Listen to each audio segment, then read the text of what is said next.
Good morning, student.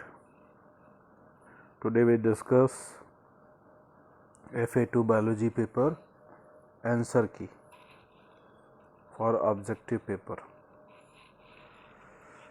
First question is the two oviduct in human female are united into an elastic bag like is known as. कहता है हमारे जो female में दो oviduct होते हैं, ओविडक्ट का दूसरा नाम फैलोपियन ट्यूब होता है. तो फैलोपियन ट्यूब ह्यूमन फीमेल के किस स्ट्रक्चर से जुड़ा हुआ होता है? चार ऑप्शन है, वेजाइना, यूट्रस, फैलोपियन ट्यूब और सर्विक्स. इसका सही आंसर है यूट्रस. यूट्रस के दोनों तरफ आपको मैंने फीमेल रिप्रोडक्टिव स्ट्रक्चर में फिगर बना के समझाया था. तो फीमेल रिप्रोडक्टिव स्ट्रक्चर में जो दोनों तरफ आपका फैलोपियन ट्यूब था वो दोनों तरफ से आकर के जुड़ता है कहाँ पर? यूट्रस में. तो 24 का आंसर हो गया सेकेंड. नेक्स्ट क्वेश्चन है which one of the following या which of the following disease is transmitted sexually. कौन सी डिजीज ऐसी है जो सेक्सुअली ट्रांसमिटेड होती है? कालाजार, जॉन्डिस, कॉलरा एंड सिफिल्स. इसका करेक्ट आंसर है सिफिल्स. सिफिल्स एक एसटीडी डिजीज है. एसटीडी मतलब सेक्सुअली ट्रांसमिटेड डिजीज. ठीक. इसके बाद आता है question number 26. Which of the following is a contraceptive. कौन सा कॉन्ट्रसेप्टिव है?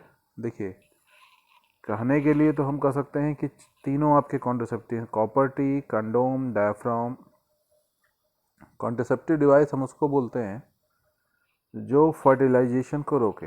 लेकिन उसमें आपका कंडोम और डायफ्राम जो होता है ये बैरियर मेथड में आता है. आप मतलब एक तरीके से बैरियर का काम करता है तो कॉन्ट्रसेप्टिव तीनों.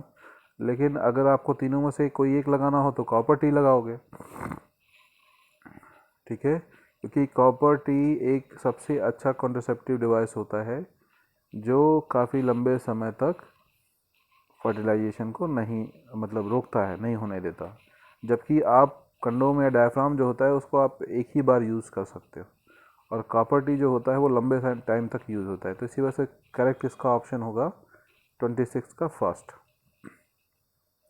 फिर आता है when an animal is cut into pieces and each piece grow into complex organism what is the process. देखिए, अगर यहीं पर क्वेश्चन में लिख देता older part break into pieces तो आपका आंसर हो जाता फ्रेगमेंटेशन. लेकिन कह रहा है कि एनिमल में हो रहा है और फ्रेगमेंटेशन का जो प्रोसेस होता है वो प्लांट में होता है. एनिमल में हो रहा है और हर पार्ट नई बॉडी में डेवलप कर जा रहा है तो इसको बोलेंगे रीजनरेशन. ठीक है, तो 27 का आंसर हो गया डी. अगर ये एनिमल की जगह पर प्लांट दे देता तो हमारा आंसर हो जाता फ्रेगमेंटेशन. नेक्स्ट आती है बात which is the portion on which grafting is done it provide the root. देखिए, जब हम ग्राफ्टिंग करते हैं किसी भी प्लांट में तो उसमें दो पार्ट होते हैं. एक सियॉन होता है, एक स्टॉक होता है. अपर पोर्शन जो होता है उसको सियॉन बोलते हैं और लोअर पोर्शन जो होता है उसको स्टॉक बोलते हैं. ग्राफ्टिंग का प्रोसीजर मैंने आपको बताया था.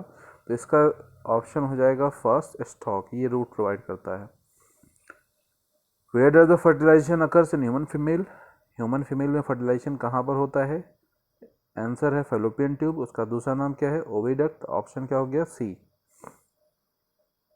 फिर आता है growing foetus derive nutrition from the mother's blood through the placenta.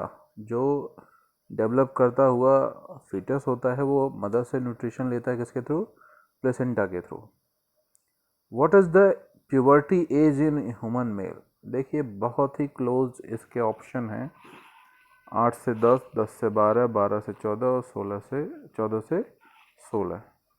तो अगर आप ह्यूमन मेल में देखोगे तो ह्यूमन मेल में 14 से 16 होता है और ह्यूमन फीमेल में 12 से 14 होता है. ठीक है, मतलब मेल में प्यूबर्टी थोड़ा सा लेट में आती है और फीमेल में प्यूबर्टी जल्दी आती है. आप ऐसा बोल सकते हो. Fruit are form from the ovary. Fruit का फॉर्मेशन किससे होता है? ओवरी से. सीड का फॉर्मेशन किससे होता है? ओव्यूल से. तो ये याद रखिएगा. ये लास्ट के दो ऑप्शन हैं आपके.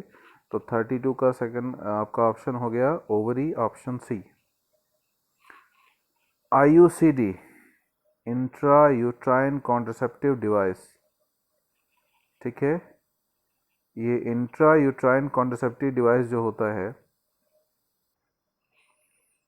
तो इसका ऑप्शन हो गया आपका बी। ये इंट्रा यूट्राइन कॉन्ट्रासेप्टिव डिवाइस होता है जो कि फर्टिलाइजेशन को रोकता है। ठीक है,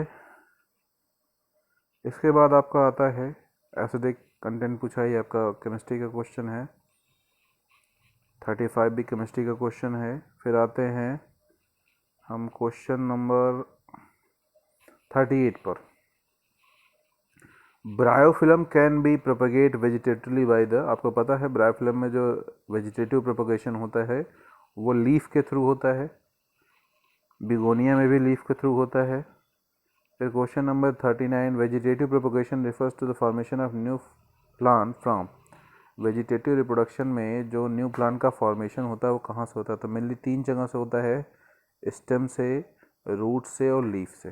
ठीक है, स्टेम का एग्जाम्पल आपका पोटैटो है, रूट का एग्जाम्पल आपका जिंजर है और लीफ का एग्जाम्पल आपका ब्रायोफिल्म है।